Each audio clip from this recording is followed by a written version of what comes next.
RMG's Trash Talk is brought to you by Scrubs 911, Somerset's medical uniform store.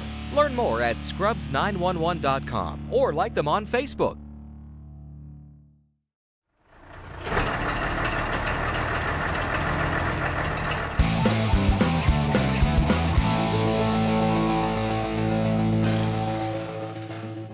Hey guys and gals, welcome to the first edition of Romsburg Media Group's Trash Talk with your new host, Dave Miller. Looking forward to trying to take over the realms here and just be as comfortable as possible and just looking for a great time. So here with me, my first guest is Wayne Miller, coach of the Meyersdale Red Raiders baseball. How are you doing today? Good, how are you doing? Good to be here. Pretty good. So you grew up playing at Meyersdale and you were under Coach Donnell. What was it like playing for him? I learned a lot from Coach Dannell.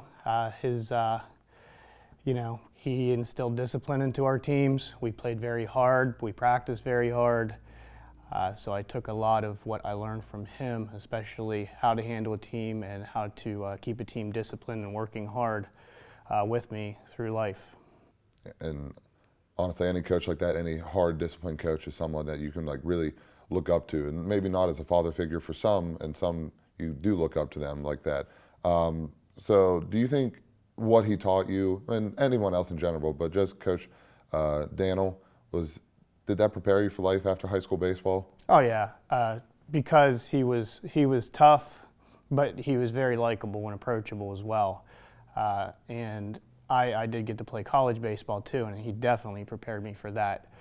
Because he's no shortcuts. Mm-hmm. You work hard every day. You finish your sprints. If you're winning and having success, that means you still work hard. Mm-hmm. You don't take it easy, and you're accountable to the team to play 100%. Sliding into bases, breaking up double plays, running out pop-ups, little things that he taught you that you carry on, and it works for you at any level. So you mentioned you played college ball. You played for the Shippensburg Red Raiders, and what was the transition like for you from going from high school to college? I mainly pitched, and the transition is big because what you can get away with in single-A high school baseball as a pitcher and what you can get away with in Division II baseball is completely different. 3-1 fastballs down the middle in high school because you threw hard enough, you got away with that. In college, they ended up about 40 feet over the right field fence. Yeah. So you learn fast, but I was very well prepared other than, the on-the-fly learning that has to take place. Anytime an athlete goes up a level, there's going to be a transition period of learning and adapting, and what makes them, and the ones that are successful do it, and the ones that can't cut it have issues with that, moving up process. What was the off-season workload for you? Because in high school, your off-season workout is playing other sports for some. Yeah. When you go into college, you're focused on just that one sport, and you're working every single day for that season to come up. What was it like in the off season? In college, you marry a sport. Mm-hmm. If you're going to be a college athlete, especially, I would say Division I, Division II, and even a lot of Division III program levels anymore, you marry that sport.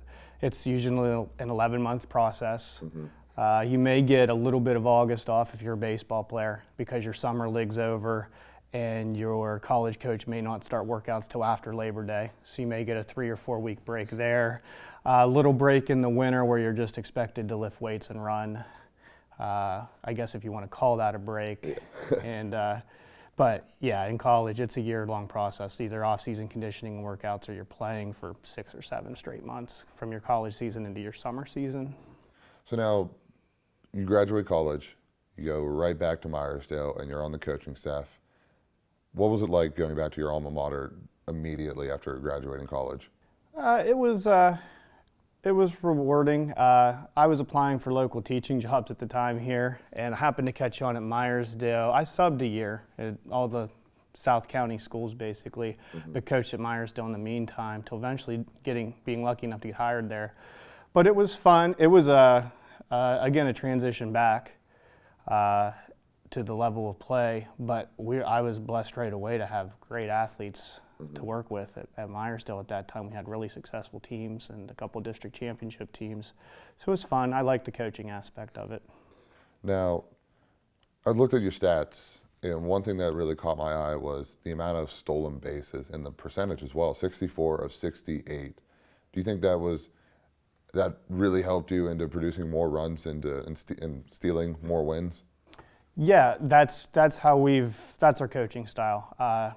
Jerry Donaldson's our third base coach, and he and I communicate throughout the game.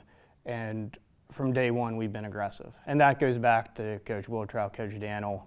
That's something that just has taken place. If we're blessed with a little more speed, quite frankly, this year wasn't one of our faster teams because we were kind of young, but there were some good base runners on the team, and but we're going to be aggressive. We're not afraid to get thrown out. There's the old rules of baseball: never make the first out of the third out at third.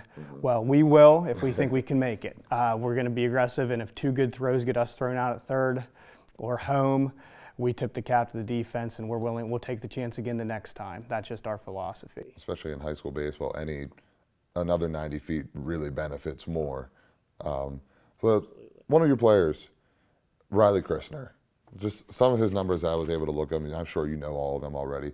474 average, 32 RBIs off of 36 hits, and an OPS of 1547. And that's just in the batter's box. What's it like having that one star player that he's going to come through the clutch for you? It makes you a better coach, first of all, when you have that option. Yep. Yeah, he's one of the best players around. And I'd like to call him, he's our go-to guy. We have other players that are very good and have made a lot of contributions through the season. But he's the guy that honestly carried us through and won a few games for us with his arm or with his bat. State playoff, the state semifinal, he came in and pitched 6 innings of relief and then hit the game-winning home run. So to say that he didn't, go out and do some really special things for us, he was our go-to guy. And he's a special talent, coached a lot of really good players at Meyersdale over the years, and he may be the most talented that I've had the privilege of coaching, and there were a lot of really good baseball players. Very gifted athlete as a whole as well.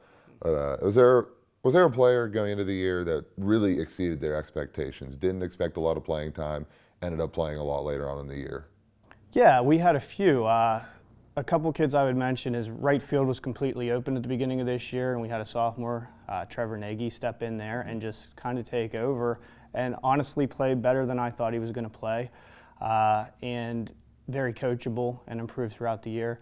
And another story like that was our DH situation. We had a senior come out for the first time, and usually in baseball that doesn't work out. Usually I scratch my head like, oh, kid coming out for last hurrah, Just wants to play another sport, award. Yeah, and baseball takes so much previous skill. It's something that most kids that are good at baseball have been playing baseball since they were 6 or 7 years old. Started T-ball, minor league, whatever, and came up to Little League. And he had played Little League. His name was Logan Christner. And he contributed as a DH and had a really nice swing. It just had one of those natural things, and he'd put the ball in play for us. And, we'd hit him bottom of the order somewhere, but he came up with some key RBIs throughout the year. So that would be another case of a kid that I was expecting not really to contribute, that came in and had a role. So, and that's important on any team. It's role players. So the run you guys had, just remarkable. Any story like that is everybody's getting behind them no matter what. You put the rivalry aside, you want that team to succeed in the area. Was the preparation different going further and further? Were you trying to keep that same approach where baseball can be superstitious and you want to ride that? Was there anything like that going on the run? Oh yeah, well, some of the news stations mentioned we had the I guess the good fortune of playing at almost the same place every time. So yeah, we got really superstitious, and we went to Bald Eagle twice in the state playoffs, and then Penn State for the final. So we were essentially taking the same bus ride. We stopped in Altoona at Cracker Barrel every time, and every kid ate the same thing every time, and we tried to get to the field at the same time. Yeah, so we kept it as there were kids staying at other kids' houses because they actually had to stay there the night before the first playoff game. So they're typical baseball players. We were trying to stay in routine down to the minute. We even asked for the same bus driver, and usually were granted the same bus driver. So yeah, and baseball, I don't know what it is. It's very superstitious, but I love it. Because it's only weird if it doesn't work, right? Right. It went to the point where the kids were offered a charter bus instead of a school bus. And they said, no, we want the school bus because we've been riding the school bus. So, they don't even want to ride in a more luxurious mode of transportation. They wanted to ride the old school bus anyway. So let's talk about the championship game. You play Vincentian Academy, a team that hit over 400 all season long. You guys held them to a 192 average. Now, even though you came up on the wrong end, what was your mentality going into the game? Like, how did you guys do what you did in that game? Well, our mentality was, our game plan was they have such great team speed. They were winning with pitching and team speed.